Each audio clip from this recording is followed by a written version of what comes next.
Gold bar 250 gram di tangan saya ni, harganya hari ni sudah cecah lebih RM149,000. 6 bulan lepas, harganya tak sampai pun RM120,000. Dalam masa 6 bulan sahaja, kenaikan harga emas sekitar RM29,000 untuk 250 gram. Dalam simpanan emas, terdapat 4 faktor yang menentukan keuntungan yang maksimum. Yang pertama, tempoh masa yang mana lebih lama tuan-puan simpan emas lebih besar keuntungan. Yang kedua, jumlah gram emas.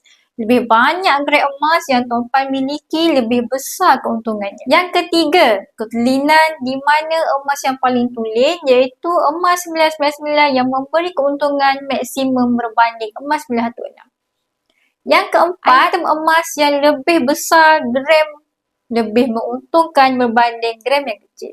Dari sudut spread value yang lebih rendah, harga per gram lebih murah dan kos upah yang juga lebih murah. Jika tuan-puan inginkan simpanan emas sebagai simpanan yang memaksimumkan keuntungan, tuan-puan boleh rujuk 4 faktor tadi. Semoga perkongsian saya dapat bagi manfaat kepada tuan-puan. Jika berminat untuk miliki item yang besar untuk memaksimumkan keuntungan seperti gold bar 250 gram dan juga 1 kilo emas, tuan-puan boleh rujuk video saya.